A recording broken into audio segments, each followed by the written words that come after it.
إن الحمد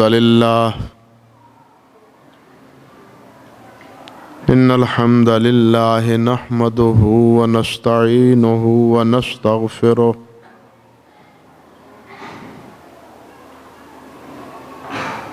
ونعوذ بالله من شرور أنفسنا ومن سيئات أعمالنا من يهده الله فلا مضل له ومن يضلل فلا هادي له وأشهد أن لا إله إلا الله وحده لا شريك له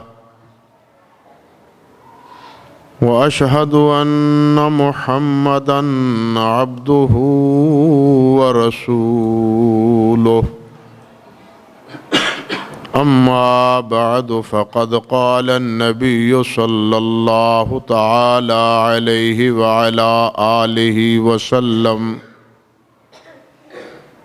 إن خير الكلام كلام الله وخير الهدي هدي محمد صلى الله عليه وسلم وشر الأمور محدثاتها وكل محدثة بدعة وكل بدعة ضلالة وكل ضلالة في النار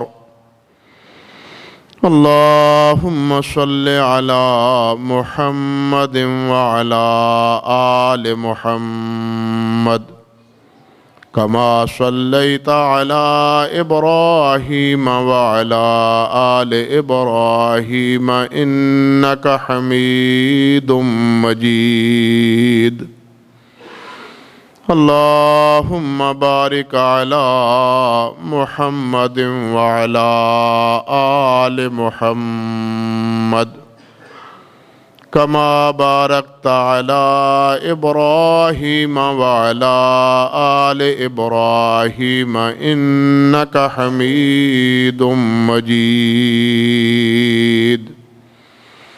رب اشرح لي صدري ويسر لي أمري واحلل عقدة من لساني يفقه قولي اللهم انفعنا بما علمتنا وعلمنا ما ينفعنا وزدنا علما اللهم إنا نعوذ بك من علم لا ينفع ومن قلب لا يخشع ومن نفس لا تشبع ومن دعوات لا يستجاب لها أعوذ بالله السميع العليم من الشيطان الرجيم من همزه ونفخه ونفثه بسم الله الرحمن الرحيم وما أرسلنا من رسول إلا ليطاع بإذن الله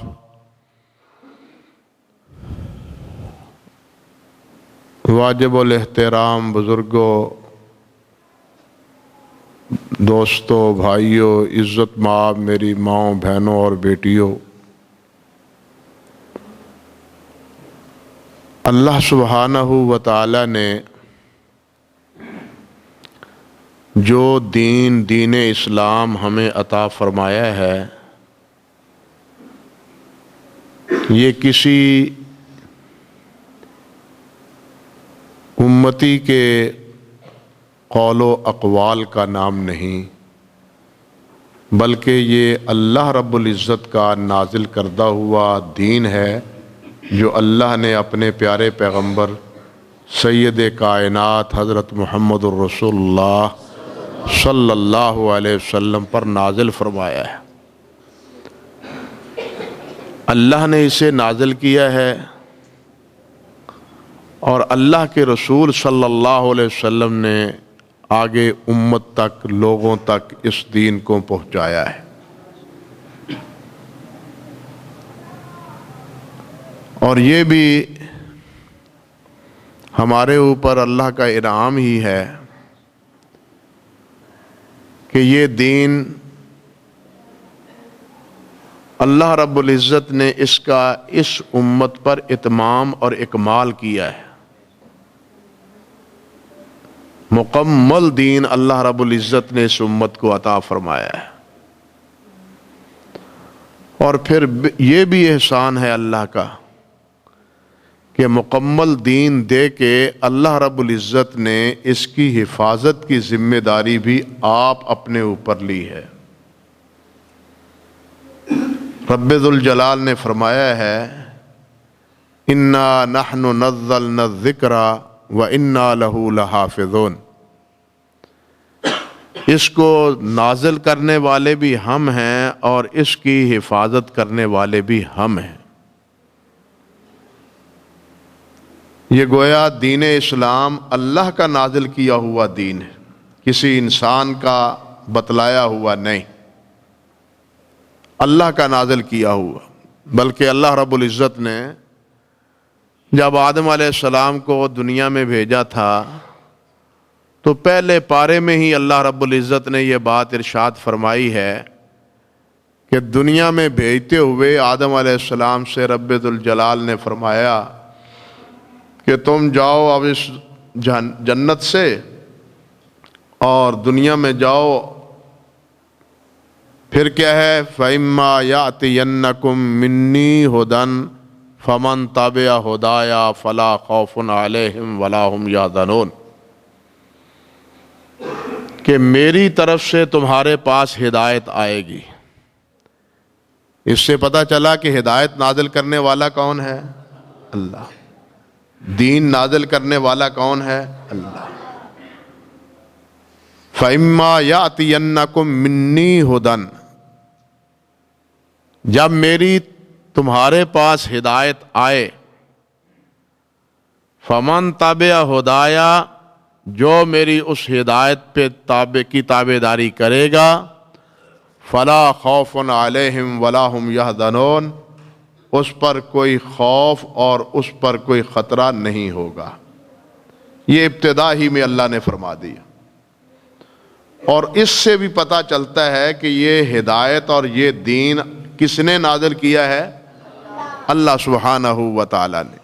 یہ کسی انسان کا بتلایا ہوا دین نہیں ہے، بلکہ اللہ رب العزت کا نازل کیا ہوا دین ہے، جسے اللہ کے پیارے پیغمبر حضرت محمد الرسول اللہ صلی اللہ علیہ وسلم نے آگے امت تک پہنچایا ہے۔ یہاں جو بات میں آپ سے عرض کرنی چاہتا ہوں وہ یہ، ذرا اس پہ توجہ فرمائیں کہ دین کے بارے میں اللہ نے اس حکم کے مطابق انبیاء کو بھی بھیجا، اور اس حکم کے مطابق اللہ نے اپنی کتابیں بھی نازل کی۔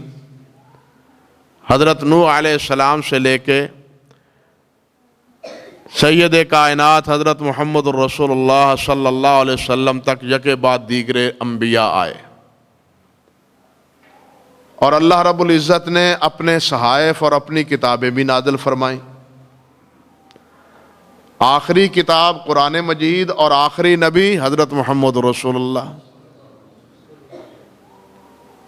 اس کے بعد نہ کوئی کتاب ہے اور نہ ہی آپ کے بعد کوئی رسول، نہ کوئی نبی۔ یعنی ہدایت کے نزول کا اور انبیاء کے بھیجنے کا سلسلہ اللہ نے قرآن مجید کے بعد اور رسول اللہ صلی اللہ علیہ وسلم کے بعد ختم کر دیا۔ کیوں؟ کہ دین مکمل ہو گیا، دین مکمل ہو گیا، دین کی کوئی چیز باقی نہیں ہے۔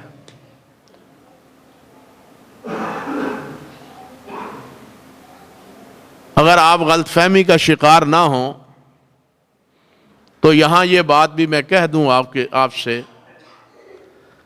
کہ اللہ رب العزت کے خزانے بھرے ہوئے، اللہ کے خزانوں میں کوئی کمی نہیں. لہو مقالید السماوات والارض، زمین و آسمان کے خزانے، ان کی چابیاں کس کے پاس ہیں؟ اللہ کے پاس. اور اللہ رب العزت کے خزانے ایسے بھی نہیں ہیں جس طرح ہمارے خزانے. ہم سنبھال کے رکھتے ہیں، جمع کر کے رکھتے ہیں. انہیں جمع کر کے مکانوں میں، ٹیچی کیس میں، الماریوں میں تالے لگا کے محفوظ کر کے کہ اسے کوئی لے نہ جائے. لیکن اللہ رب العزت کے خزانوں کی کیفیت یہ نہیں. اللہ رب العزت کو خزانے سنبھالنے کی ضرورت نہیں ہے. ہمیں ہماری جمع شدہ پونجی کے چوری ہونے کا خطرہ ہے، لیکن اللہ کے خزانوں میں چوری کا کوئی خطرہ. اور وہ ایسے بھی نہیں ہے کہ اللہ رب العزت نے جمع کر کے رکھے ہوئے ہیں. حافظ ابن قیم رحمۃ اللہ علیہ نے فرمایا ہے کہ اللہ کے خزانوں کی چابی جو اللہ نے فرمایا ہے میرے پاس ہے، یہ چابی کون ہے؟ کیا چیز ہے؟ کہ کن کی چابی. کس کی چابی ہے؟ کن کی. اذا اراد شیئن ان یقول لہ کن فیکون. جب اللہ چاہتا ہے کوئی خزانہ بن جائے، کہتا ہے ہو جا، بن جا، سونے کا پہاڑ بن جا، چاندی کا پہاڑ بن جا. گیس یہاں جمع ہو جائے، گیس کا جناب ذخیرہ جمع ہو جائے، کوئلے کا ذخیرہ جمع ہو جائے، وہ ہو جاتا ہے. اللہ کو خزانے جمع کر کے رکھنے کی ضرورت نہیں ہے. اللہ تو جب کسی چیز کا خزانہ پیدا کرنا چاہتے ہیں کہتے ہیں ہو جا، بس وہ ہو جاتا ہے. ہر چیز کے خزانے اللہ کے پاس، ان کا مالک اللہ ہے اور اس کی ملکیت میں ہے. جب چاہتا ہے ان کو پیدا کر دیتا ہے. کسی چیز کی تھوڑ اور کسی چیز کی کمی نہیں ہے. لیکن ہدایت اور دین کے نام کی اب کوئی چیز اللہ نے اپنے پاس بچا کے نہیں رکھی. دین سارے کا سارا، ہدایت ساری کی ساری اللہ نے اپنے پیارے پیغمبر صلی اللہ علیہ وسلم کو بتلا دی ہے. اور اللہ کے رسول صلی اللہ علیہ وسلم نے بھی وہ ہدایت کے تمام طریقے آگے امت کو بتلا دیے ہیں اور پہنچا دیے. اللہ نے ہدایت نام کی اور دین نام کی کوئی چیز اب اپنے پاس نہیں رکھی. سمجھ لیں، اگر اور ہدایت کا مسئلہ ہوتا اور ابھی دین کی بات باقی ہوتی تو ختم نبوت کا مسئلہ ہی نہ رہتا. بات سمجھے یا نہیں؟ ختم نبوت کا مسئلہ ہے اسی لیے کہ اللہ نے دین کا اتمام اور دین کی تکمیل کر دی. اب دین کی کوئی چیز باقی نہیں رہی. اس لیے دین جو کچھ ہم نے لینا ہے وہ کہاں سے لینا ہے، کس سے لینا ہے؟ وہ اللہ کی کتاب سے لینا ہے، محمد رسول اللہ سے لینا ہے صلی اللہ علیہ وسلم. بات سمجھ گئے؟ کسی اور جگہ سے اگر دین لیں گے تو وہ دین نہیں ہوگا. جو چاہے اس کا نام رکھ لیں، جو چاہے اس کا نام رکھے، وہ دین نہیں ہوگا. دین وہی ہوگا جو اللہ کے پیارے پیغمبر حضرت محمد رسول اللہ نے بتلایا ہوگا. اس سے ہٹ کے کوئی چیز دین نہیں ہے. میں آپ سے عرض کرتا ہوں، دین کی جزیات تو بہت بڑی ہیں، بہت زیادہ ہیں، بہت باتیں آپ نے فرمائی ہیں، لیکن سمجھانے کے لیے میں آپ سے عرض کرتا ہوں کہ کیا ہم اپنی مرضی سے اللہ رب العزت کو پہچان سکتے ہیں اور ان کی اللہ کی معرفت حاصل کر سکتے ہیں؟ اللہ کی ہمیں صحیح معرفت ہوگی تو وہ بھی کس کے بتلانے پہ ہوگی؟ حضرت محمد رسول اللہ صلی اللہ علیہ وسلم کے بتلانے سے. اہل مکہ قرآن بھرا پڑا ہے. اہل مکہ جو پہلے مخاطب تھے نبی علیہ الصلوۃ والسلام کے، کیا وہ اللہ کے منکر تھے؟ اللہ کو رب نہیں مانتے تھے؟ اللہ کو خالق نہیں مانتے تھے؟ زمین و آسمان کا مالک نہیں مانتے تھے؟ بارشیں برسانے والا اللہ کو نہیں مانتے تھے؟ اولاد دینے والا کیا اللہ کے علاوہ کسی اور کو سمجھتے تھے؟ کاموں کی تدبیر کرنے والا کیا اللہ کے علاوہ کسی اور کو جانتے تھے؟ حاشا وکلا نہیں، قرآن بھرا پڑا ہے۔ اللہ فرماتے ہیں کہ ان سے پوچھئے کہ کس نے آسمان کو بنایا ہے، کس نے زمین کو بنایا ہے، مدبر الامور کون ہے؟ تو یہ کہیں گے فسیقولون اللہ، یہ کہیں گے کہ اللہ ہے۔ اللہ کے علاوہ اور کوئی خالق ہے؟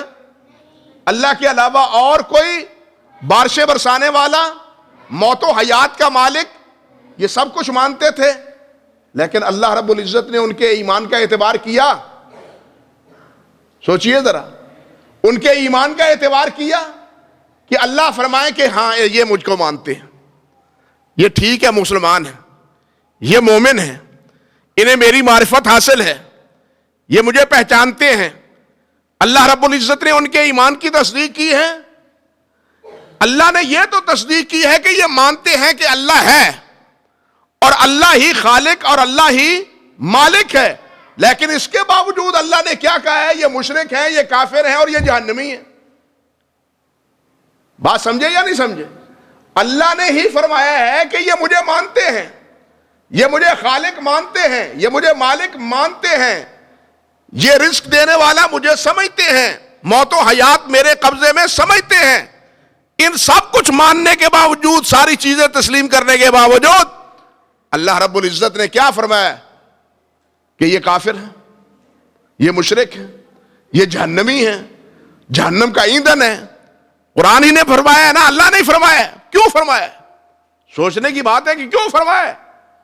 اس لیے کہ انہوں نے اللہ کو اس طرح نہیں مانا جس طرح کہ اللہ کے پیارے پیغمبر حضرت محمد رسول اللہ نے انہیں سمجھایا ہے کہ اللہ کو اس طرح مانو، اللہ کو اللہ ہی نہ مانو، اللہ کو وحدہ لا شریک مانو۔ صرف اتنا کافی نہیں ہے کہ اللہ ہے، اللہ خالق ہے، اللہ مالک ہے، اللہ رازق ہے، صرف اتنی بات کافی نہیں، بلکہ اس کے ساتھ یہ ضروری ہے کہ الہ صرف وہ ہے، معبود صرف وہ ہے، اس جیسا اور کوئی نہیں، اس اپنی ذات میں، اپنی صفات میں وہ بے مثال اور بے مثل ہے۔ یوں اللہ رب العزت کو مانو، لیکن وہ اس کو ماننے کے لیے تیار نہیں تھے۔ گویا جس طرح انہوں نے کہا کہ اللہ کو کس طرح مانو، کس نے کہا؟ حضرت محمد رسول اللہ نے صلی اللہ علیہ وسلم۔ اللہ نے اپنے رسول کو اپنی معرفت عطا فرمائی، اور رسول اللہ صلی اللہ علیہ وسلم نے لوگوں کو اللہ کی پہچان اور معرفت کروائی، لیکن مکے والوں کو اللہ کی معرفت نہ بھائی۔ نتیجہ کیا نکلا؟ اللہ کو خالق ماننے کے باوجود بھی وہ کافر کے کافر رہے، وہ مشرک کے مشرک رہے۔ کیوں؟ اس لیے کہ انہوں نے اللہ کو اس طرح نہیں مانا بھائیو جس طرح اللہ کے پیارے پیغمبر حضرت محمد رسول اللہ نے انہیں فرمایا تھا صلی اللہ علیہ وسلم۔ یہ عقیدے کا مسئلہ ہے، یہ اللہ کی معرفت کا مسئلہ ہے۔ بالکل اسی طرح دیکھیے، کوئی عمل کیوں نہ ہو، میرے چاہنے سے وہ عمل اللہ کے قرب کا باعث نہیں ہے، میری پسندیدگی سے کوئی عمل اللہ کے ہاں محبوبیت نہیں رکھتا۔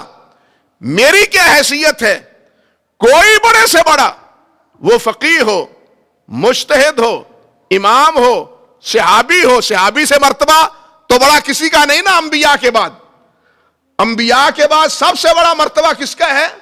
صحابہ رسول کا ہے، صدیقین کا ہے، شہداء کا ہے، صالحین کا ہے۔ لیکن کیا ان کے چاہنے سے کوئی نیک عمل ہو سکتا ہے؟ ان کے بتلانے پہ نیک عمل ہو سکتا ہے؟ وہ ان کا بتلایا ہوا نیک عمل وہی ہوگا اور تبھی وہ قرار پائے گا جب اس کو اللہ کے رسول نے نیک کہا ہوگا۔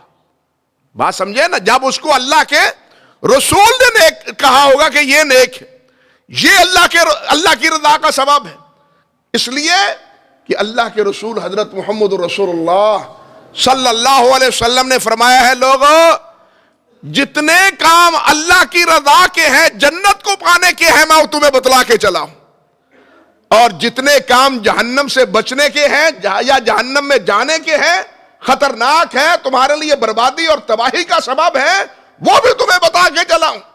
جہنم کا یہ راستہ ہے، جنت کا یہ راستہ ہے، جنت کی باتیں بھی میں نے تمہیں بتلا دی ہیں، جہنم کی باتیں بھی بتلا دی ہیں، اب ان میں کسی کو اضافے کا کوئی مجاز، اس میں اضافے کا کوئی مجاز نہیں ہے، اس لیے کہ اللہ کے رسول رسول کیا ہے؟ ہمیں یہ سمجھنا چاہیے کہ رسول کون ہوتا ہے؟ رسول نمائندہ ہے اللہ کا، اللہ کا نمائندہ ہے، انسانوں کے درمیان اور اللہ کے درمیان رسول واسطہ ہے۔ رسول اللہ اور اللہ کی مخلوق کے درمیان کیا ہے؟ واسطہ ہے۔ اللہ کو ہم نے نہیں جانا، ہم نے جنت کو نہیں دیکھا، ہم نے جہنم کو نہیں دیکھا، قرآن نازل ہوتا ہوا ہم نے نہیں دیکھا، قبر کے عذاب کو ہم نے نہیں دیکھا، ہم نے اللہ کو مانا ہے، قرآن کو اللہ کا کلام کہا ہے۔ نبی علیہ السلام کی زبان سمجھیے عربی تھی، جبرائیل نازل ہوتے تھے، نبی بتلاتے تھے مجھ پہ قرآن نازل ہوا ہے، آپ کے بتلانے پہ قرآن ثابت ہوتا ہے، آپ کے بتلانے سے جنت سمجھ آتی ہے، آپ کے بتلانے سے عذاب قبر سمجھ آتا ہے، آپ کے بتانے سے جہنم سمجھ آتی ہے۔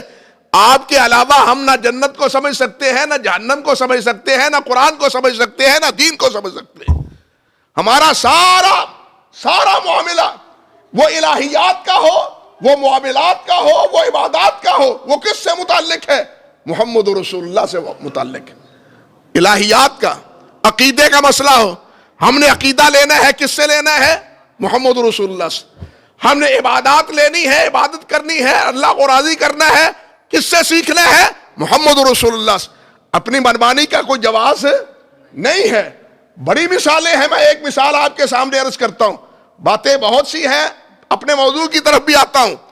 آپ دیکھیے، نماز ہم نے ادا کی ہے، بہت سی مثالیں، ایک عام سی مثال، نماز ہم سے پڑھی ہے، نماز سے فارغ ہونے کے بعد امام صاحب السلام علیکم کہتے ہیں، ٹھیک ہے، اور اس کے بعد کیا ہے؟ اللہ اکبر، استغفر اللہ، استغفر اللہ، استغفر اللہ، اللہم انت السلام ومنک السلام، تبارک ربنا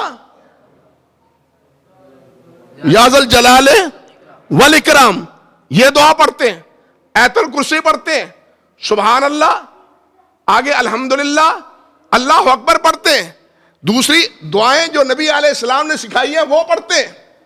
یہ رسول اللہ نے سکھایا ہے، ٹھیک ہے بھائی، یہ رسول اللہ نے حکم دیا ہے صلی اللہ علیہ وسلم۔ سوال پیدا ہوتا ہے،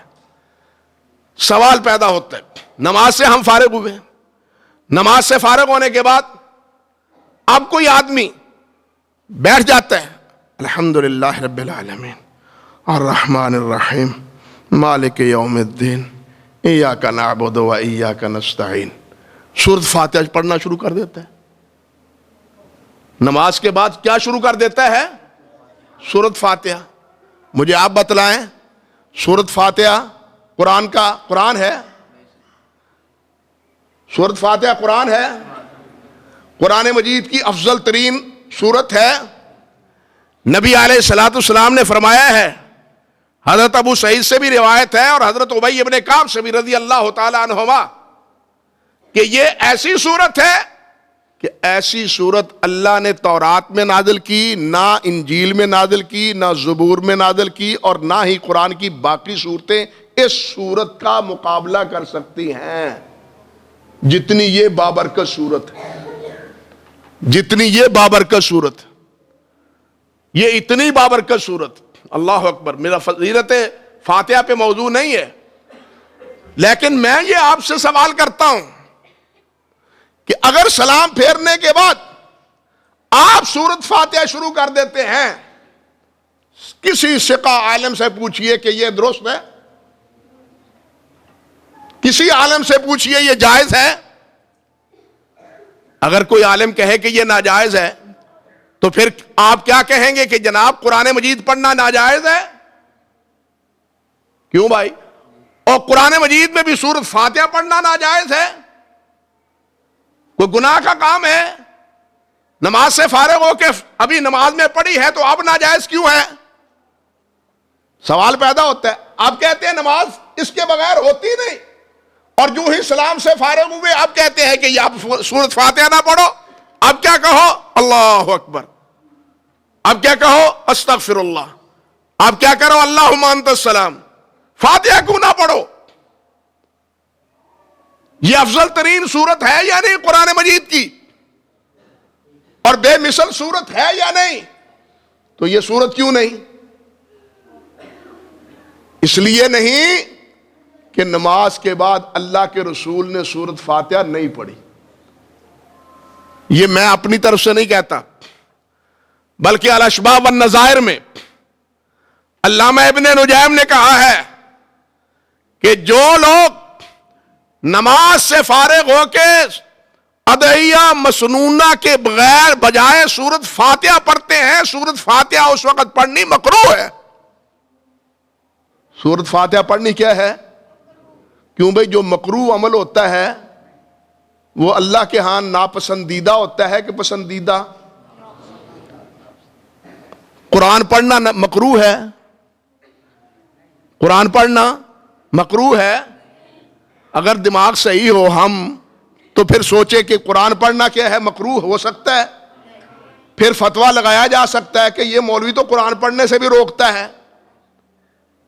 یہ مولوی قرآن پڑھنے سے بھی روکتا ہے، دیکھو قرآن سے بھی روکتا ہے. لیکن یہاں فتویٰ کیا ہے کہ یہ مکروہ ہے. کیوں مکروہ ہے بھائی؟ اس لیے کہ یہاں اللہ کے رسول نے سورت فاتحہ نہیں پڑھی، یہاں اللہ کے رسول نے تسبیحات پڑھی ہیں. اور عمل قبول وہ ہے جو اللہ کے رسول نے کیا ہو.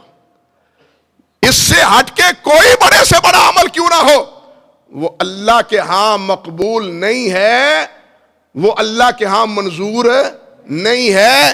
یا ایھا الذین آمنوا اطیعوا اللہ واطیعوا الرسول ولا تبطلوا اعمالکم. ایمان والو، اللہ اور اللہ کے رسول کی اطاعت کرو اور اپنے اعمال کو برباد نہ کرو. کیا مطلب؟ کہ اگر اللہ اور اللہ کے رسول کی اطاعت کرو گے تو اللہ کے ہاں تمہارے اعمال مقبول ہوں گے. اگر اللہ کے اور اللہ کے رسول کی نافرمانی کرو گے، اس سے ہٹ کے کوئی عمل اختیار کرو گے تو وہ باطل ہوگا، وہ باطل ہوگا، وہ مردود ہوگا. کتنا اچھے سے اچھا عمل آپ سمجھ کے کیوں نہ کر لیں، لیکن وہ اللہ کے ہاں مقبول منظور ہے. کیوں؟ اس لیے کہ میں نے رسول تو بھیجا تھا اس لیے کہ تم اس کی اطاعت کرو. اب رسول کی اطاعت تو تم نے کی ہے، تم نے اپنی منمانی. دین منمانی کا نام نہیں ہے بھائی، یہی سمجھا رہا ہوں. دین منمانی کا نام نہیں ہے. دین موم کی ناک نہیں ہے کہ اس کو جس طرف چاہے موڑ لیں اور جس کو چاہے دین کا لبادہ اڑا دے، جس کو کہے دین کا نام دے دے. دین اللہ نے اپنے پیارے پیغمبر پہ نازل کیے ہے، اور جو کچھ آپ نے فرمایا ہے بس وہی دین ہے، اس کے علاوہ دین نہیں ہے. سیدھی سی بات. اللہ کے رسول، اللہ نے کیا فرمایا ہے؟ اللہ رب العزت فرماتے ہیں کہ رسول تو آئے ہی اس لیے، وَمَا أَرْسَلْنَا مِن رَّسُولٍ إِلَّا لِيُطَاعَ بِإِذْنِ اللَّهِ. ہم نے اس لیے رسول بھیجا ہے کہ اللہ کے حکم سے رسول کی تابع داری کرو. رسول کی تابع داری ہم کیوں کرتے ہیں؟ حالانکہ خالق وہ ہے، رب وہ ہے. ہمیں اللہ کی اطاعت کرنی چاہیے، اللہ کی بندگی ہے، اللہ کی اطاعت ہونی چاہیے. لیکن جس اللہ نے ہمیں اپنی بندگی کا حکم دیا ہے، جس اللہ نے اپنا قرآن اپنے پیارے پیغمبر پہ نازل فرمایا ہے، اسی اللہ نے فرمایا ہے اسی قرآن میں کہ میرے رسول کی اطاعت کرو، میرے رسول کی اطاعت کرو. اس لیے رسول کی اطاعت ہوگی عقیدے میں، عبادات میں، اعمال میں، تو پھر بھائی ہمارے عمل درست، ہمارے عقیدہ درست، ہماری عبادت درست. لیکن اگر رسول کی اطاعت نہیں ہوگی، نہ ہمارا عقیدہ درست، نہ ہماری عبادت درست، نہ ہمارے معاملات درست. شادی بیاہ کے موقع پہ ہم کیا کچھ نہیں کرتے؟ کیوں بھائی؟ کیا کچھ نہیں کرتے؟ اللہ اکبر کبیرہ. اور کیا چاہتے ہیں کہ سب روٹھے ہوئے بھائیوں کے منا لیں، برادری کے سارے ساتھیوں کو راضی کر لیں، وہ بھی میرے بیٹے کی شادی پہ آئے. وہ ناراض تھا، اس کے گھر جا کے بنانے کی کوشش کرتے ہیں، وہ بھی آ جائے اور وہ بھی میرے اس خوشی میں شریک ہو جائے. وہ کیوں بھائی کرتے ہیں گھروں میں یا نہیں کرتے؟ بیٹے کی شادی پہ یہ اہتمام بالخصوص ہوتا ہے یا نہیں ہوتا؟ اور ہمارے ماحول میں بیٹی کے لیے اتنی تگودو نہیں ہوتی جتنی بیٹے کے لیے ہوتی ہے. ہم بھی اپنے ماحول میں کہتے ہیں یار چلو نہیں آیا تو بیٹی کی شادی ہے, بیٹی سانجیاں ہوتی ہیں. ہم بھی یہ کہتے ہیں اپنے ماحول میں. بیٹے کی جب شادی ہوتی ہے تو ہم بھی اکڑ جاتے ہیں. ہمیں کون سا جناب اس نے بلایا ہے؟ ہم ناراض تھے کب اس نے ہمیں راضی کرنے کی کوشش کی ہے؟ اور ہم راضی کرنے کی کوشش کرتے ہیں ناراضوں کو یا نہیں؟ لیکن سوچو, اللہ کے لیے سوچو, جس اللہ نے یہ خوشی کا دن آپ کو اور ہمیں عطا کیا ہے, کیا کوئی ایسا عمل تو ہم نہیں کر رہے کہ اس خوشی کے دن میں لوگوں کو تو راضی کر لیں لیکن اپنے اللہ کو ناراض کر لیں؟ اور اللہ کی ناراضگی کی فکر بھی کرنی چاہیے یا نہیں کرنی چاہیے؟ جو ناراض ہیں ان کو تو تم منا رہے ہو. اللہ ہمارے اس کام پہ ناراض ہو جائے ایسا کام کریں, ایسے اعمال اختیار کریں, دھمال چوکڑی لگا لیں جناب شادی پہ, اور اللہ کے رسول کی نافرمانی کا طریقہ اس معاملے میں اختیار کر لیں, تو بتلائیے یہ طریقہ اس شادی میں باعث برکت بنے گا یا اس میں بے برکتہ ثابت ہوگا؟ وہ کیا ہوا کہ لوگوں کو تو راضی کر لیا, اللہ کو ناراض کر لیا. لوگوں کی منتیں کر لیں, ان کی سماجت کر کے اپنے بیٹے کی شادی پہ لے آئے, لیکن ایسے اعمال شروع کر لیے شادی میں, ڈھول ڈھمکے کے, باجے گاجے کے, اور جناب خرافات ہندو اور سکھوں والے وہ اختیار کر لیے. تو مجھے بتلائیے اللہ ناراض ہو جائے تو پھر ہمیں اس کی پرواہ کوئی نہیں ہے؟ اللہ ناراض ہو جائے کوئی پرواہ نہیں, بھائی ناراض ہو جائے تو جناب ہماری دنیا بگڑ جاتی.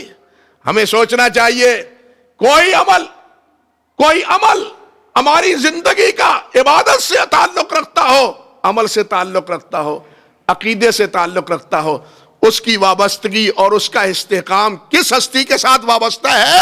اللہ کے رسول سے. اللہ کے رسول ہی سے معرفت آئے گی اللہ رب العزت کی, اللہ کے رسول ہی سے معرفت آئے گی عبادات کی, معاملات کی. اس لیے دین کا مرکز محور کیا ہے؟ وہ اللہ کے رسول ہے صلی اللہ علیہ وسلم. اسی لیے اللہ نے فرمایا. اور یہ کیوں فرمایا ہے یہاں یہ بھی دیکھیے, ایک مسئلہ اور بھی آج کے دور میں یہ مسئلہ بڑا چلتا ہے, او جی ہم تو جی قرآن کو مانتے ہیں, قرآن کو مانتے ہیں. حدیث وہ تو بہت بعد میں لکھی گئی, قرآن تو نبی علیہ السلام کے دور میں لکھا گیا. حالانکہ یہ بات بھی اپنی جگہ غلط ہے کہ نبی علیہ السلام کے دور میں حدیث لکھی ہی نہیں گئی.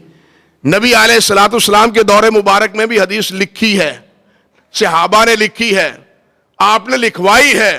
عبداللہ بن عمر بن عاص رضی اللہ تعالیٰ عنہ لکھتے تھے, عبداللہ بن عمر بن عاص لکھتے تھے, ساتھیوں نے مشورہ دیا, عبداللہ ہر بات سرکار کی نہ لکھا کرو, آپ کبھی غصے میں ہوتے ہیں کبھی خوشی میں ہوتے ہیں. آدمی غصے میں ہو تو بات کا اسلوب اور ہوتا ہے, خوشی میں ہو تو بات کا انداز اور ہوتا ہے. اس لیے آپ سے پوچھ لیا کرو کہ جناب آپ کی کون سی بات لکھوں اور کون سی بات نہ لکھوں. بات سمجھے؟ ثابت ہوا نا آپ کے دور میں حدیث لکھی گئی, آپ کے سامنے حدیث لکھی گئی. جب یہ اشکال پیدا ہوا عبداللہ بن عمر کے سامنے پیش کیا گیا تو عبداللہ بن عمر نے نبی علیہ السلام سے یہ بات عرض کر دی کہ سرکار بتلائیے آپ غصے میں بھی ہوتے ہیں اور آپ خوشی میں بھی ہوتے ہیں, میں آپ کی ہر بات لکھ لیا کروں. تو آپ نے کیا فرمایا تھا؟ اکتب فوالذی نفس محمد بیدہ ما خرج منہ الا حق. اکتب, اللہ اکبر, لکھ عبداللہ لکھو, میرے منہ سے جو بھی نکلتا ہے نہیں لکھو, مجھے اس اللہ کی قسم جس کے ہاتھ میں محمد کی جان ہے, میری زبان سے حق کے بغیر کچھ نہیں نکلتا. وما ينطق عن الهوى ان هو الا وحی یوحی, محمد بولتے نہیں, محمد کو اللہ بلاتے ہیں صلی اللہ علیہ وسلم. وما ينطق عن الهوى, اسی لیے اللہ نے فرمایا ہے وما رمیت اذ رمیت ولکن اللہ رمی, آپ نے نہیں پھینکا بلکہ میں نے پھینکا ہے, پتھر میں نے پھینکے ہیں. اللہ نے یہ بھی فرمایا ہے کہ تیرے ہاتھ پہ بیعت کرنے والے تیرے ہاتھ پہ بیعت نہیں کرتے, وہ میرے ہاتھ پہ بیعت کرتے ہیں. یہ اللہ نے نبی علیہ السلام کے معاملات کو اپنی طرف منسوب کیوں کیا ہے؟ اس لیے کہ اللہ کے رسول اللہ کی کے پورے اطاعت گزار، فرما بردار، سر منہ ادھر ادھر انحراف کا سوال ہی پیدا نہیں ہوتا. اس لیے کامل اطاعت اور کامل تابعداری آپ کی. اور یہاں یہ بھی میں عرض کیے دوں کہ صرف آپ ہیں کہ آپ کی ہر بات حق ہے. اللہ کی قسم کسی بڑے سے بڑے کی بات جو ہے ہر بات حق نہیں ہے. کسی بڑے کے بڑے کی ہر بات، کوئی بڑے سے بڑا کیوں نہ ہو، اس کی ہر بات حق نہیں ہے. صرف ایک حضرت محمد رسول اللہ ہے صلی اللہ علیہ وسلم کہ ان کی ہر بات حق ہے، ان کی ہر بات سچ ہے. حضرت امام ابو حنیفہ رحمۃ اللہ علیہ نے اپنے شاگرد ابو یوسف سے کہا تھا، وَيْحَكَ يَا یعقوب لَا تَكْتُبْ كُلَّ مَا سَمِعْتَ مِنِّي. اے یعقوب تم پہ افسوس ہے، میری ہر بات نہ لکھا کرو. آج میں ایک مسئلہ کہتا ہوں، کل اس سے رجوع کر لیتا ہوں. ہر بات جس کی لکھی جاتی ہے وہ صرف محمد رسول اللہ ہے. میں تو رجوع کر لیتا ہوں، مجھ سے تو خطا ہو جاتی ہے، میں غلطی کر لیتا ہوں. یہ کس نے کہا ہے؟ امام ابو حنیفہ رحمۃ اللہ علیہ نے. اور یہاں یہ بھی اشارہ کر دوں کہ اس موقع پہ تمام اہل سنت اہل حدیث متفق ہیں. اس سے اگر بیزار ہیں اور بیگانے ہیں تو وہ رافضی ہیں یا مرزائی. رافضی ہیں یا مرزائی ہیں. رافضی کہتے ہیں کہ ہمارے 12 امام، ان کے منہ سے بھی جو نکلتا ہے وہ ہمیشہ حق ہوتا ہے، جو کہتے ہیں وہ سچ ہوتا ہے، من جانب اللہ ہوتا ہے، وہ وحی الہی ہوتا ہے، اور امام سے غلطی اور خطا نہیں ہوتی. یہ رافضی بھی کہتے ہیں. اور قادیانی یہاں تک بدماش جسارت کرتا ہے کہ یہ مولوی مجھ کو حدیثوں سے پرکھتے ہیں، حالانکہ حدیثوں کو مجھ سے پرکھنا چاہیے. میں جس چیز کو قبول کر کے حدیث کہوں وہ حدیث ہے، اور جس کو رد کر دوں وہ مردود ہے. معاذ اللہ ثم استغفر اللہ. یہ قادیان، اس کو کافر کیوں کہا گیا ہے؟ اور قادیانیوں کو کافر کیوں کہا گیا ہے؟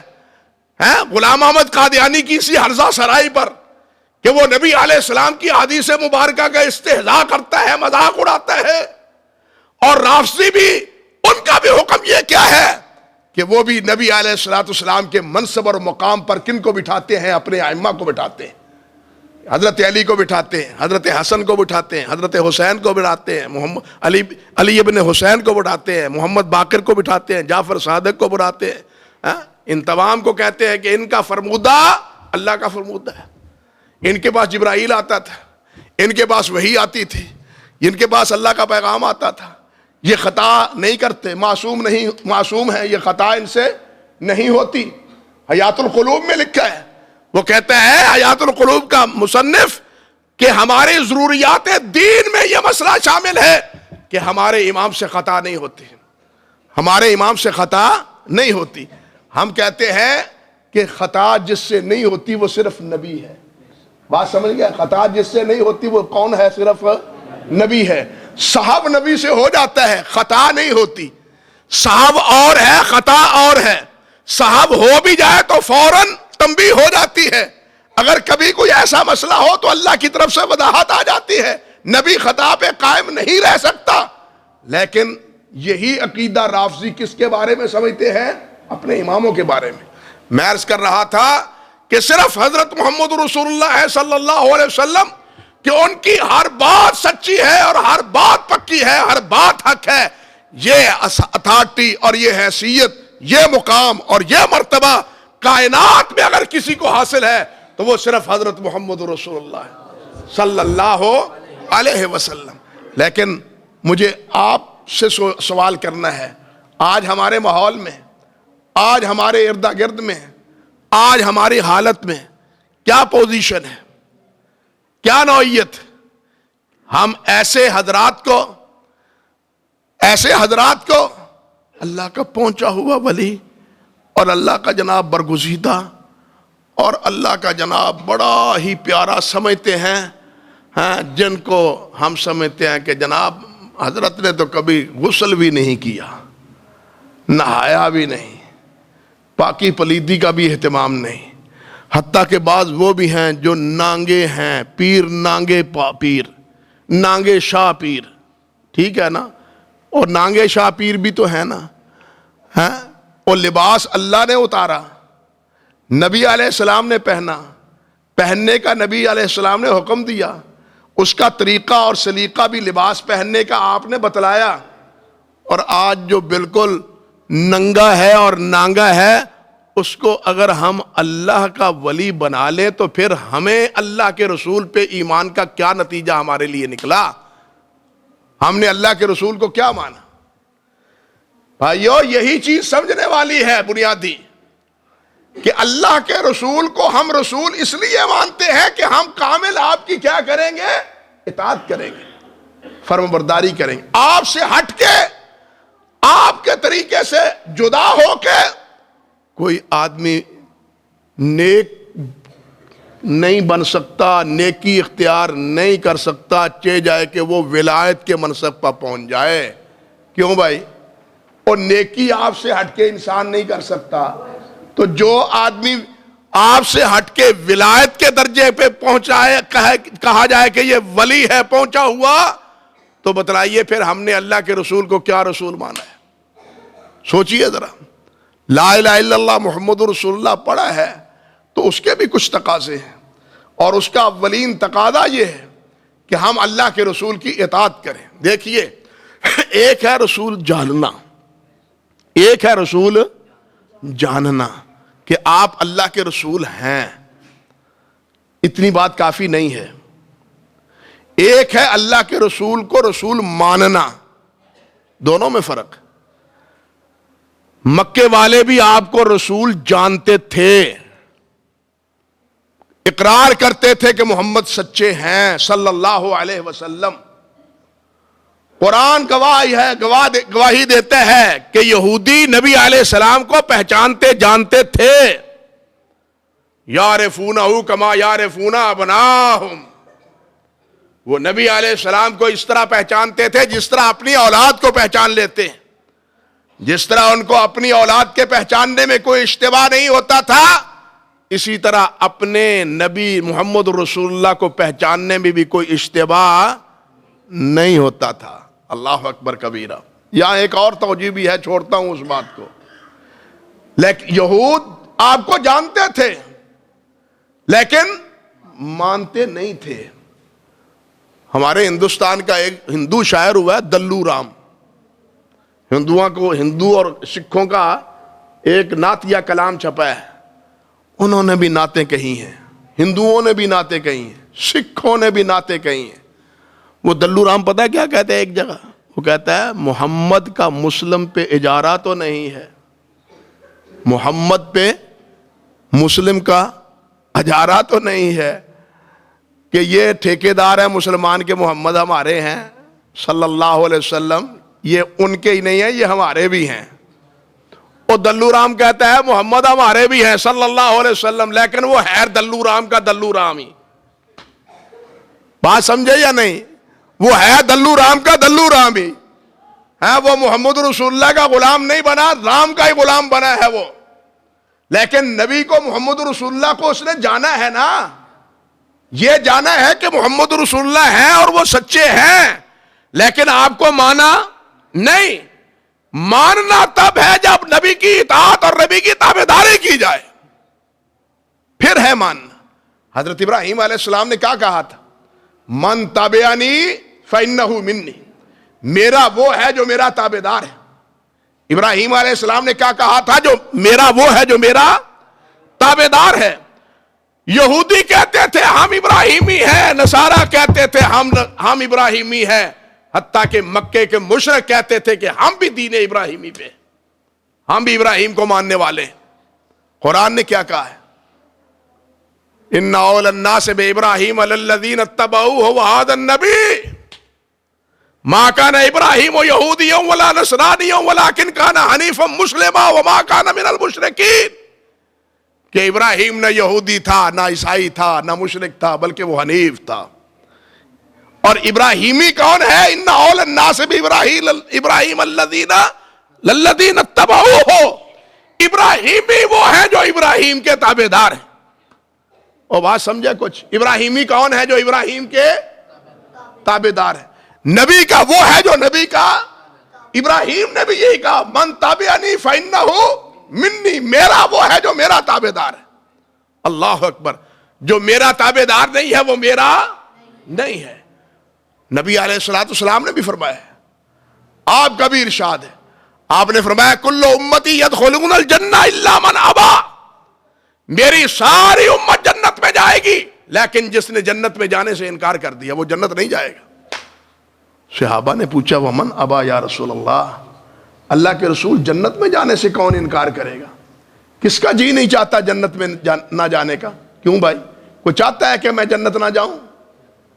سب کہتے ہیں ہم جنت جائیں، اللہ ہمیں نصیب فرمائے ہم جنت میں جائیں، کس کا جی نہیں چاہتا؟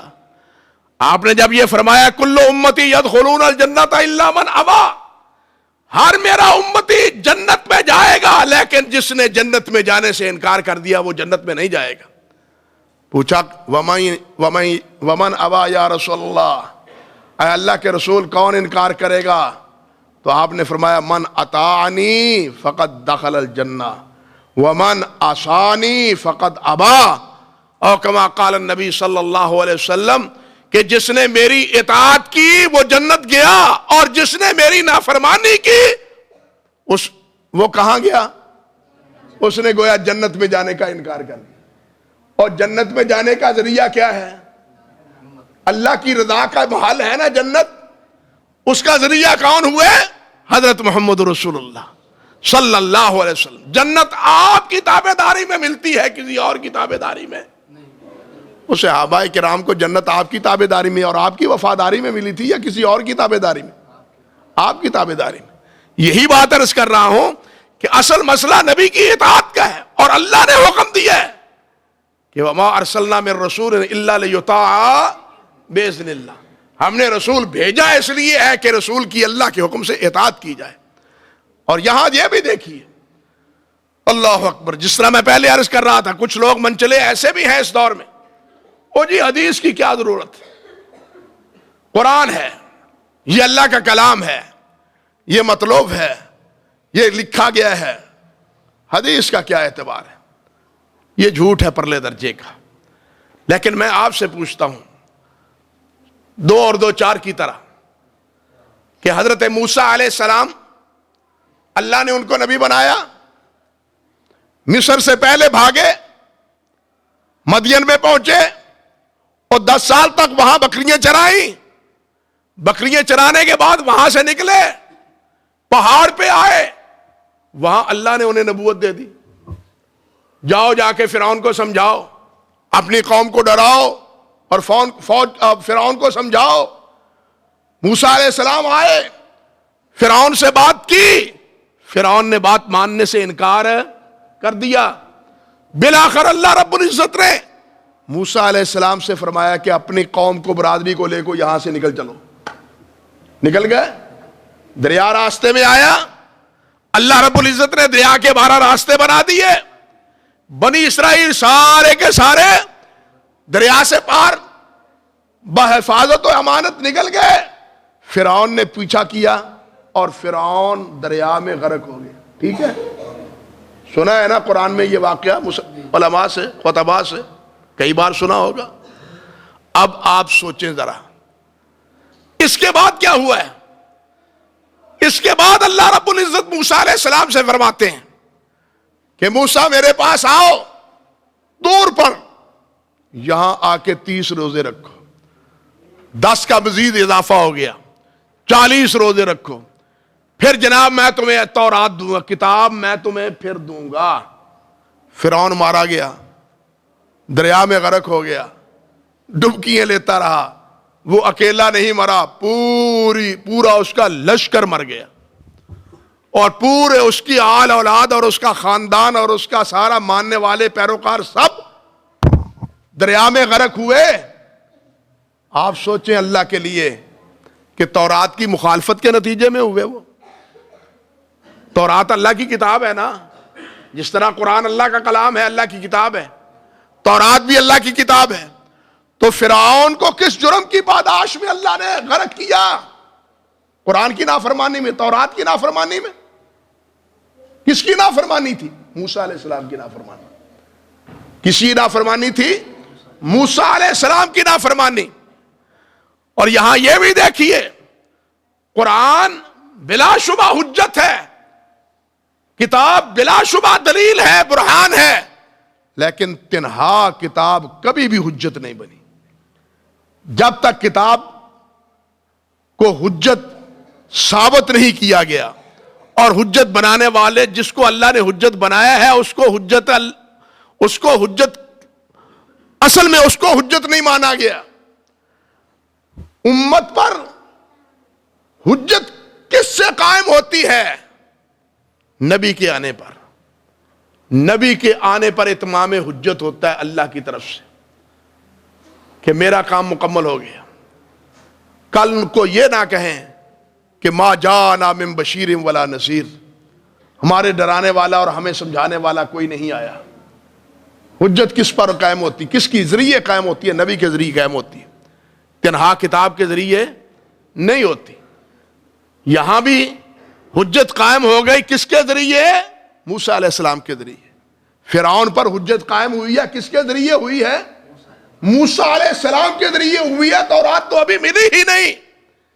اس لیے اصل نافرمانی کی بنیادی کنہا اور حقیقت وہ کیا ہے؟ وہ اللہ کے رسول ہے. اللہ کے رسول کی نافرمانی ہے اور اللہ کے رسول کی فرمانبرداری. اللہ کے رسول کی نافرمانی یہی ایک فارق ہے ایک کافر ایک مومن کے درمیان، ایک مسلمان اور ایک منافق کے درمیان. نمازیں منافق بھی پڑھتے تھے. کیوں بھائی؟ منافق پڑھتے تھے نا آپ کے پیچھے نمازیں منافق بھی پڑھتے تھے، صحابہ کرام بھی پڑھتے تھے، لیکن وہ نمازیں پڑھنے کے باوجود بھی منافق تھے. وہ یہ گواہی دیتے تھے اور کہتے تھے کہ نشہد انک رسول اللہ. قرآن نے کہا ہے نا اذا جاءک المنافقون قالوا نشہد انک لرسول اللہ، ہم گواہی دیتے ہیں کہ آپ اللہ کے رسول ہیں. لیکن اللہ نے کیا فرمایا؟ واللہ یشہد ان المنافقون لکاذبون. میں جانتا ہوں کہ آپ اللہ کے رسول ہیں، لیکن میری گواہی یہ ہے کہ یہ منافق کیا ہے؟ جھوٹے ہیں. کیوں جھوٹے ہیں؟ وہ نماز نہیں پڑھتے تھے. وہ اس لیے جھوٹے تھے کہ نبی علیہ الصلوۃ والسلام کو اپنے لیے اپنا مطاع نہیں سمجھتے تھے. اذا قیل لهم تعالوا الى ما انزل الله والى الرسول رأيت المنافقین یصدون عنک صدودا. جب انہیں کہا جاتا ہے آؤ فیصلہ کروا لو اللہ اور اللہ کے رسول سے، تو منافق بھاگ جاتے ہیں. منافق کیا ہے؟ آپ کا بات ماننے کے لیے تیار ہے، آپ کی فرمان کی تابعداری کرنے کے لیے تیار ہے نہیں ہے. رسول کی تابعداری ہی ایک مومن صادق اور ایک منافق کے درمیان حد فاصل ہے. یوں سمجھیے کہ پکا مسلمان اور پکا مومن وہ کس طرح بنتا ہے؟ رسول کی تابعداری سے.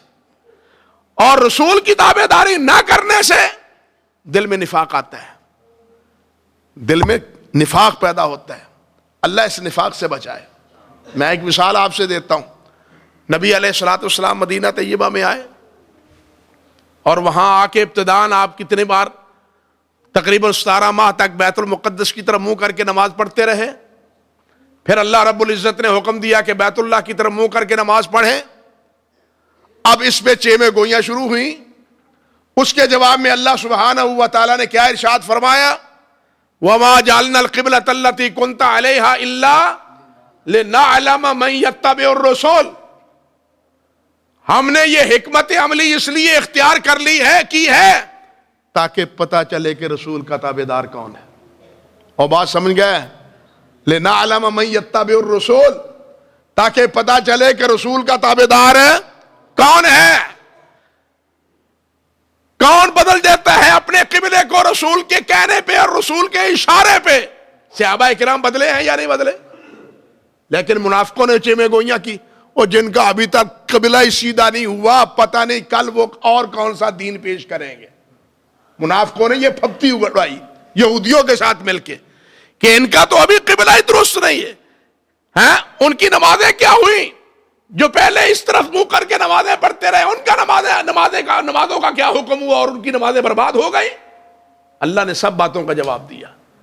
لیکن یہاں جو بات میں عرض کرنی چاہتا ہوں وہ کیا ہے کہ اللہ نے فرمایا یہ حکمت کہ پہلے ہم نے 17 ماہ تک ادھر نماز پڑھائی، پھر ادھر حکم دے دیا، یہ تو اس لیے کیا ہے تاکہ پتہ چل جائے کہ میرے رسول کا تابع دار کون ہے، میرے رسول کا تابع دار کون. اللہ اکبر کبیرہ. اللہ چاہتے میرے بھائیوں، اللہ اپنے نبی کی ایک ایک سنت کو قرآن بنا کے نازل کر دیتے، لیکن اس کو سنت ہی رہنے دیا. کس لیے رہنے دیا؟ لِنَعْلَمَ مَن يَتَّبِعُ الرَّسُولَ. اور کیا نبی کی سنتیں قرآن بنائی، اللہ نے قرآن بنا کے نازل نہیں کی؟ آپ دیکھیں نبی علیہ السلام نماز پڑھتے تھے، نماز سے پہلے وضو تھا. نماز مکے میں ہے، وضو بھی مکے میں ہے. جبرائیل نے آ کے نبی علیہ السلام کو وضو کرنا سکھایا جس طرح نماز سکھائی. لیکن وضو کا حکم کب آیا ہے؟ سورۃ مائدہ میں، مدینہ طیبہ. بات سمجھ رہے ہیں؟ یا ایھا الذین آمنوا اذا قمتم الی الصلاۃ فاغسلوا. یہ وضو کا حکم کب ہے؟ مدینہ طیبہ میں. اور یہ سورۃ مائدہ کب نازل ہوئی ہے؟ تقریباً 7 ہجری میں، یعنی ہجرت کرنے کے بھی 7 سال پہلے. اس سے پہلے وضو کے ساتھ نمازیں پڑھتے تھے یا بغیر وضو کے؟ حدیث میں آتا ہے وضو کے ساتھ نمازیں پڑھتے تھے. حضرت عثمان اس کے راوی ہیں، دوسرے صحابہ اس کے راوی ہیں جو پہلے مسلمان ہو چکے تھے. پہلے نبی علیہ السلام وضو کرتے تھے، اور آپ کی اس سنت کو اللہ نے بعد میں قرآن بنایا. ٹھیک ہے نا؟ اسی طرح کیا ہے، نبی علیہ السلام مدینہ طیبہ تشریف لائے تو پھر کیا؟ آپ نے آذان کا طریقہ اختیار کیا. قرآن مجید میں آذان کا ذکر ہے کہ آذان اس طرح کہو، کوئی ذکر نہیں. آذان کا ذکر ہے، جمعے کی آذان کا ذکر ہے. اذا نودی للصلاۃ من یوم الجمعہ فاسعوا الی ذکر اللہ. جب آواز دی جائے اللہ کے ذکر کی طرف تو دوڑو، چھوڑ دو سارے کام کاج، اللہ کے ذکر کے لیے آؤ. لیکن سوال یہ ہے کہ جب یہ سورت نازل ہوئی اس وقت تو جمعہ ہو رہا تھا، اور جمعہ تو اس وقت ہو رہا تھا پہلے جمعے کا حکم ہے. قرآن میں کہیں جمعے کا پہلے حکم ہے؟ جمعے کا تو پورے قرآن میں کہیں حکم ہے ہی نہیں. یہاں بھی جو حکم ہے وہ کیا ہے؟ جب جمعے کی آذان کہے تو تب چھوڑو. اب تو یہ ہوا کب ہے؟ جب آپ جمعہ پڑھا رہے تھے. بات سمجھ رہے ہیں یا نہیں سمجھ رہے؟ یہ آیت کب نازل ہوئی؟ جب آپ جمعہ پڑھا رہے تھے. جمعہ گویا کہ پہلے ہوتا تھا، آذان پہلے ہوتی تھی، اور اسی کو اللہ رب العزت نے آپ کے اس طریقے کو قرآن بنا دیا. آپ کے اس طریقے کو اللہ پاک نے کیا بنا دیا؟ قرآن بنا دیا. اللہ آپ اپنے نبی کی تمام سنتوں کو قرآن بنا کے نازل کر دیتا تو اللہ کے لیے کوئی مشکل تھا؟ نہیں نا. لیکن ایسا کیوں کی نہیں کیا؟ اور تاکہ لِنَعْلَمَ مَن يَتَّبِعُ الرَّسُولَ، تاکہ پتہ چل جائے کہ رسول کا، میرے رسول کا تابع دار کون ہے. کون مردود ہے جو کہتا ہے یہ تو حدیث میں آیا ہے، قرآن میں تو نہیں آیا. جو یہ کہتا ہے وہ مردود. بات سمجھ گئے؟ اللہ رب العزت فرماتا ہے یہ حکمت عملی ہم اس لیے اختیار کی تاکہ پتہ چلے رسول کا تابع دار کون ہے. میرے بھائیوں، اصل معیار اور اصل چیز اللہ کے رسول کی تابع داری. جو اللہ کے رسول کہے اور جو اللہ کے رسول فرمائے وہی دین ہے، وہی عقیدہ ہے، وہی ہمارا عمل. اس حوالے سے بہت سے واقعات احادیث میں اور صحابہ کرام رضوان اللہ علیہ مجمعین کی حیات طیبہ میں موجود ہیں، اور علماء کرام آپ سے بیان کرتے رہتے ہیں اور آپ سنتے رہتے ہیں. لیکن میں انہی چند گزارشات پہ جو بنیادی اور اصولی نوعیت کی ہیں انہی پہ اکتفا کرتا ہوں، اور اللہ رب العزت سے دعا جو ہوں کہ الہا اپنے فضل و کرم سے ہمیں اپنے نبی کا متبع بنا دے، اپنے نبی کا ہمیں اطاعت گزار بنا دے، عقیدے میں بھی، عبادات میں بھی، اور تمام معاملات میں. اللہ ہمیں اپنا منمانی کرنے والا نہ بنائے. آپ دیکھیں دین میں کسی جگہ منمانی ہے؟ کیوں بھائی؟ دین کے کسی مسئلے میں منمانی ہے؟ جو آدمی 2 کی بجائے 3 رکعتیں پڑھ لیتا ہے تو اس کی نماز درست ہے. کیوں بھائی؟ اور جو آدمی طواف کے 7 چکر لگانے کی بجائے 8 لگا لیتا ہے، اس کا یہ طواف درست ہے؟ بات سمجھیں.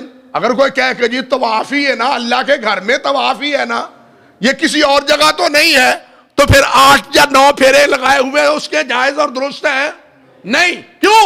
اللہ کے نبی نے ایک حد مقرر کر دی. اللہ کے نبی نے ایک، کیوں بھائی جمرات کی کینکریاں مارنی ہے 7 8 یا 10 مار سکتا ہے؟ نہیں نہ مار سکتا. بھائی جتنی حد اللہ کے رسول نے مقرر کی ہے ہمیں اسی پہ اکتفا.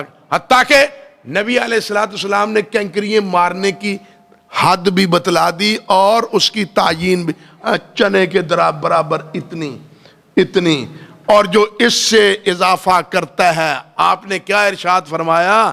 وہ غلو کرتا ہے. وہ کیا کرتا ہے؟ غلو کرتا ہے. غلو سے بچو، پہلی امتیں اسی غلو کی وجہ سے برباد ہو گئی ہیں.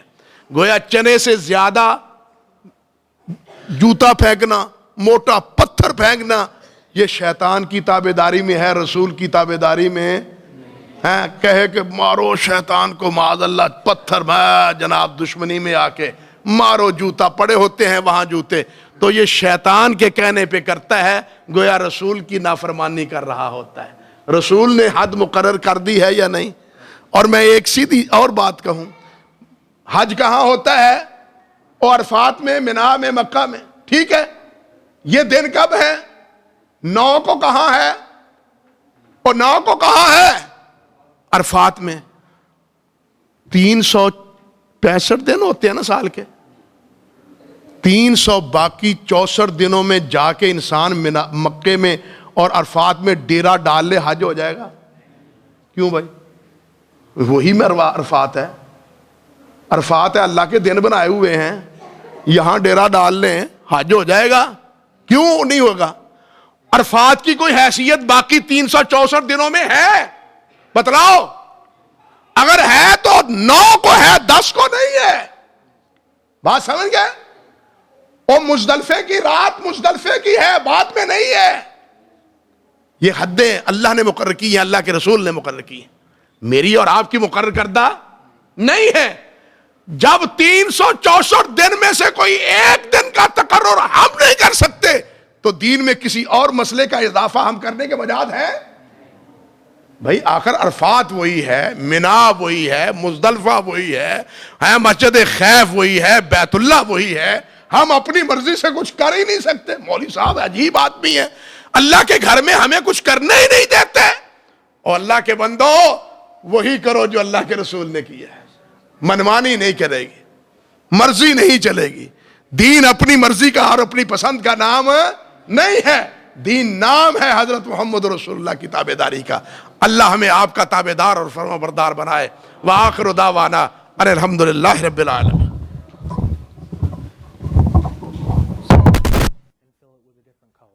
Now we also have our shape. Let me just pull up the whiteboard again.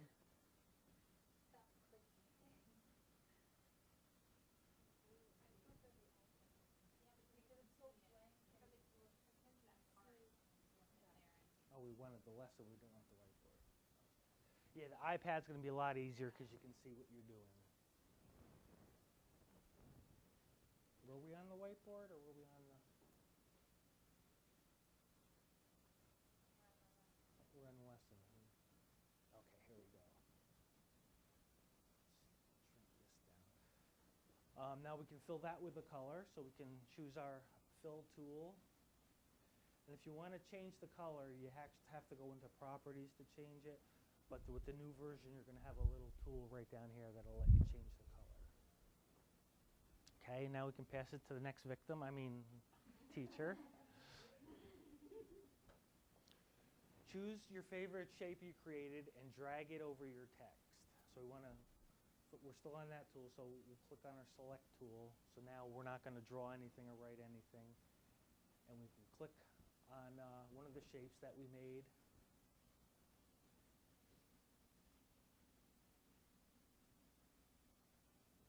You're doing arrows now. We'll just click on the select tool. What they want us to do is click on one of the shapes that we already made and drag it over the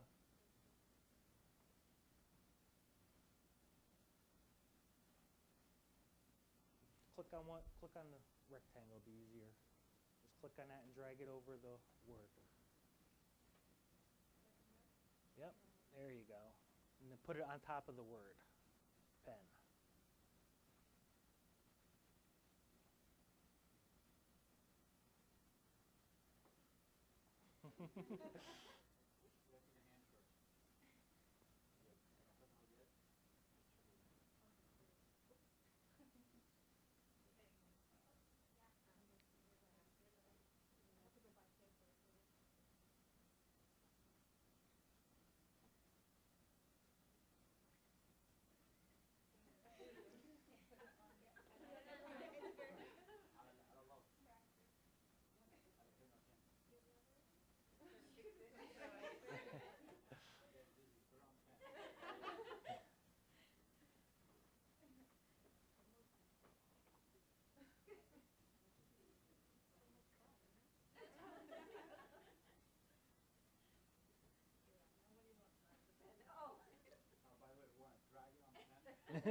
Now, what it's saying, it kind of assumes